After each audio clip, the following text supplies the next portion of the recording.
Hey everyone, just wanted to pop in today and do a little video tutorial for you about Google Drive.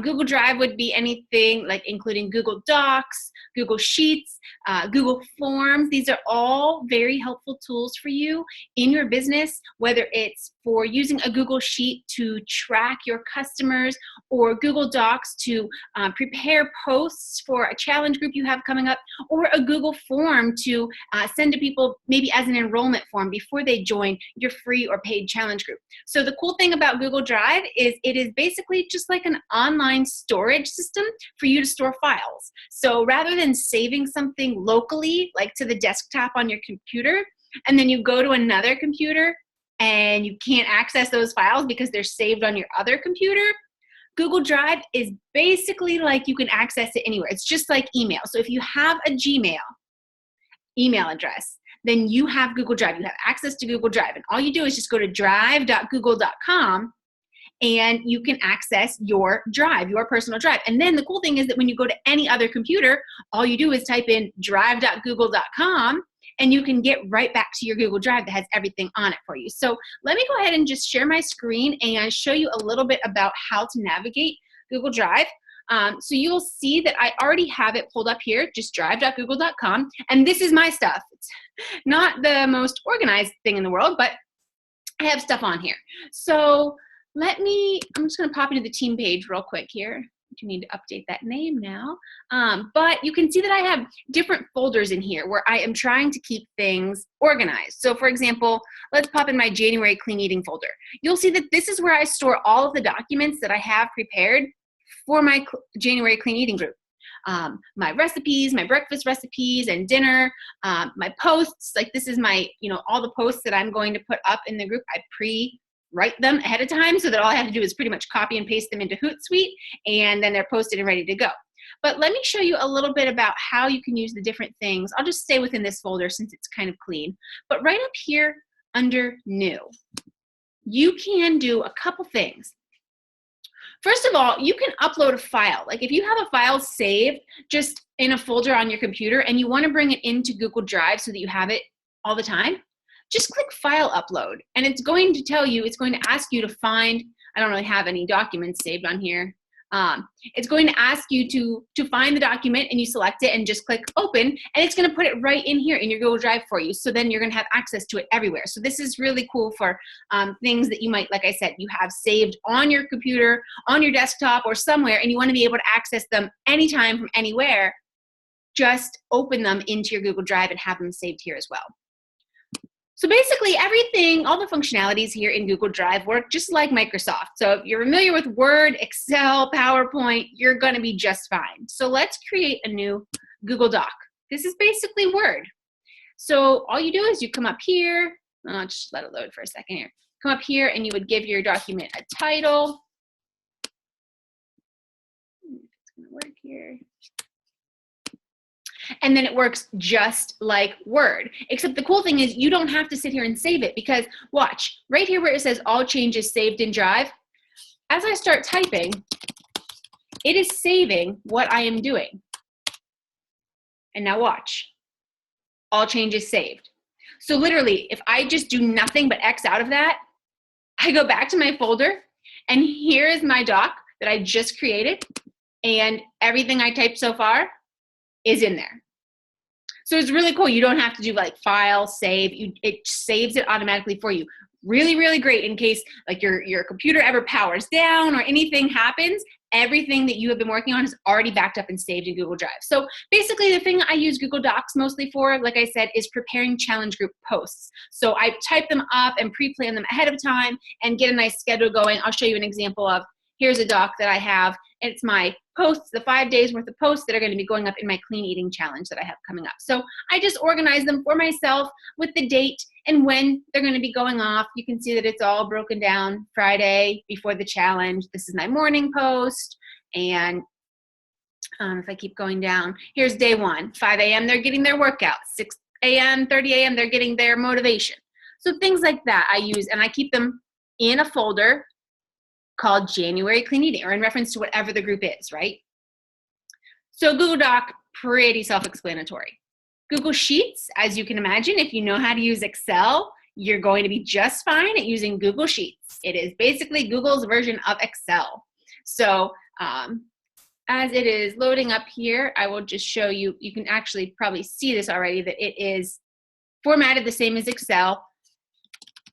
Come here and title it, and you can pretty much do anything. This is really great for making trackers. I track customers a lot, participants in challenge groups or in clean eating groups or whatever the case may be, whatever groups I have going on at the time, I track them and I can keep track of them via a Google Sheet. Let me show you an example of one that I have.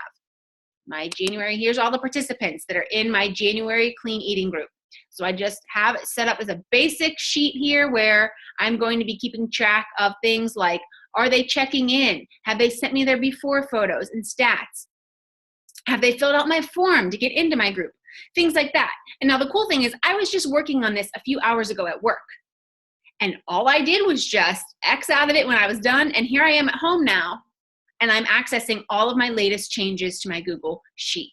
So Google Sheets is just like Excel, but everything is kept for you right exactly where you need it to be when you need it to be. Work at home, work at work at your sister's house, wherever you're at and you have access to a computer, you can access your documents and continue updating them and maintaining them. Next, let me show you, Google Slides is like PowerPoint. I don't use this one too much, but that's what that would be. I don't even know what Google Sites or Maps or Drawings is. I've never used them, but Google Forms. And this is, like I said, really cool if you're going to do like an enrollment form for one of your groups or something. So you have some basic formatting options if you care to do that. This little color palette here, you can change the color of your form. I usually make different ones for different things. Up here, we'll call it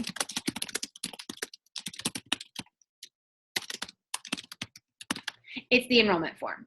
And now basically you're just going to work down the screen here and you're going to continue adding questions of various types. So my question number 1 is usually full name. Now Google is smart enough that it changed that. Did you see how the question was originally formatted? It was originally formatted as a multiple choice question, but when I typed it in, it sort of interpreted what I had and it changed it to, oh, you're going to want a text answer. If that wasn't the case, if Google like misinterpreted it, I just click this little down arrow here and I can change it to multiple choice, checkbox, a drop down, a date, time, like anything that I want, I can change it. Another thing I always do with my questions is I click this little box to make them required.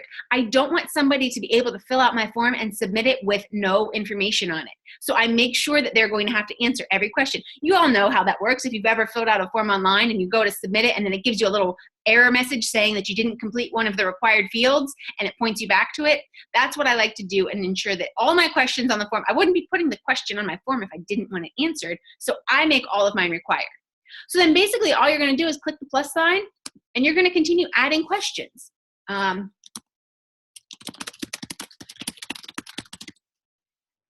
look, Google is populating suggestions for me. They're interpreting what my question is, which it is a yes, no question. So what you can do, you can have 2 options here. You can either type right over this, what your answer would be, or I'll just say yes, no.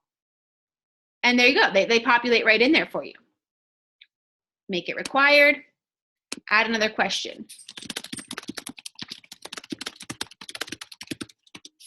I will make this a scale from 1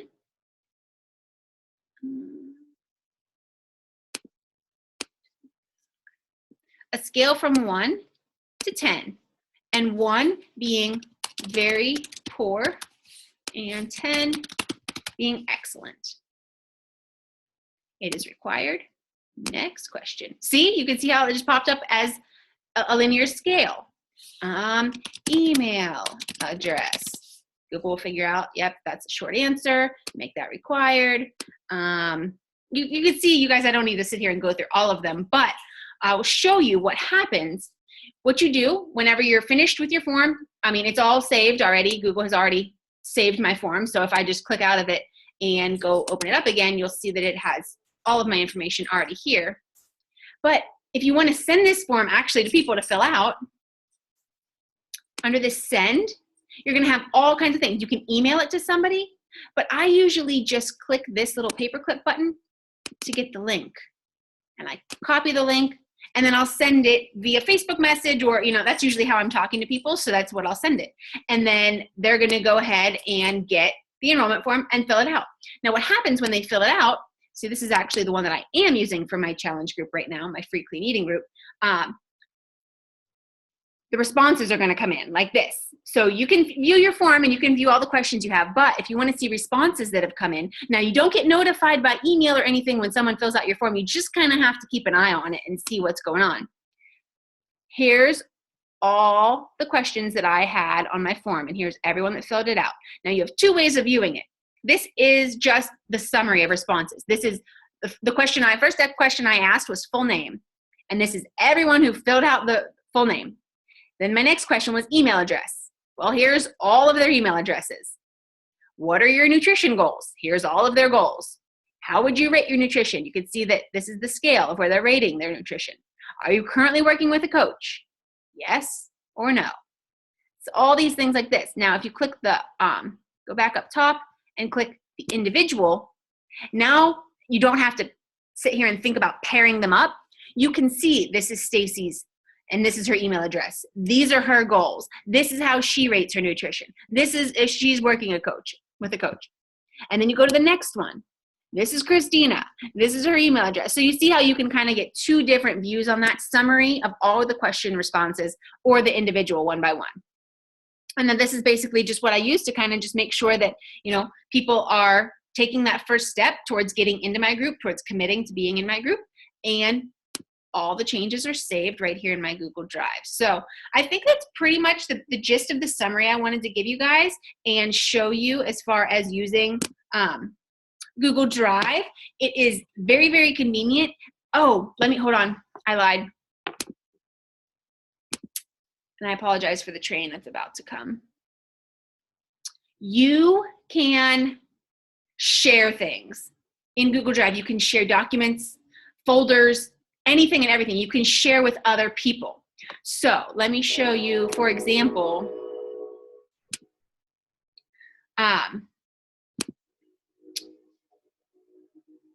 say Tracker Docs. All I did was I right-clicked on this folder and click Share. Now it's going to come up and I'll type in someone's email address here. And then what's going to happen is that person is going to have access to this folder. This folder is going to show up in their Google Drive. And they're going to be able to open it and add documents to it or edit documents that are in it or do anything in there. So you can do that on a folder level, or if you go into a specific document, you can do the same in a document. If I just highlighted, right-click this document and share it, now someone else who I share this with, they're going to be able to come in and add names to this document or add goals or whatever the thing may be. So it's really great for collaborating amongst a team because you don't have to send emails back and forth with documents and worry, am I working on the most updated one, or is there a newer version available? Everything is saved in real time in Google Drive so that you can share it back and forth with one another, collaborate. You can share if you come up with some really great challenge group posts and you have them saved in a document, and then you're going to run a challenge group with your downline and you want to be able to share your document of posts with them, you just come in here, right click on the post that you created, enter their email addresses, and then they're going to have access to the document as well. They can edit it or they can just use it for their own, like copying and pasting into a challenge group. So again, the really nice benefits of Google Drive is the shareability and also the accessibility for you to grab it wherever you might be, right? So if you guys have any more questions about Google Drive as you continue using it, feel free to let me know. And I hope this video was helpful for you and you find Google Drive to be a helpful tool for you and your business. I'll talk to you all very soon.